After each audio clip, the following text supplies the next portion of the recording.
Are you having issues with Microsoft Outlook on your Windows 11 or Windows 10 device? So let's say you try to start Microsoft Outlook and it freezes or it wouldn't start.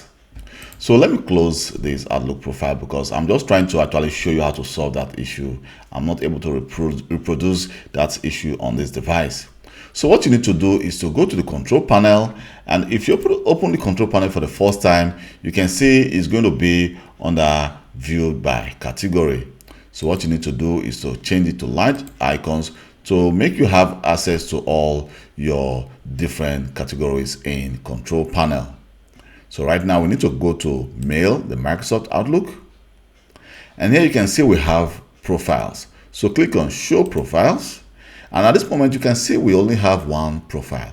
So what you want to do is you can actually remove this profile or you can add a new one. So let's try to remove this. I'm going to say yes, and I'm going to add a new profile. Let me just call this Tina and then click OK. So what is going to happen is going to actually try to see if there's any profile configured on this device, or we can just decide to add the account name, which is the name of the user is Tina Steven,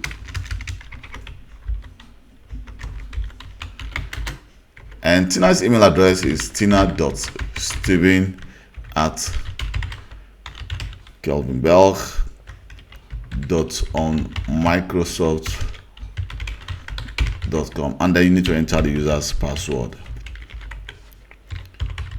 So if you're working as an IT help desk engineer or service desk engineer, definitely you've come across this issue a lot of times. So if you try to establish a network connection and see if you have internet, and then connect to Microsoft service to check if tina.steven is actually available to access the Microsoft 365 Outlook. And yet it says set Outlook for mobile. I'm not going to do that right now. You can see log on to the mail server is successful. You can see the green check. So let's just click finish, and then we're going to click apply and OK.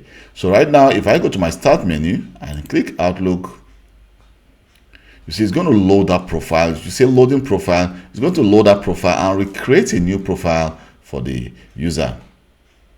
So thank you very much for taking your time to watch this video, and please, if this video has been of any help to you, don't forget to like this video, subscribe to my YouTube channel. You can also leave a comment to help me grow my channel, or send me a personal comment in any topics concerning IT, Windows operating system, Windows servers, Microsoft Office 365, Azure, and I will reply to you as quick as possible.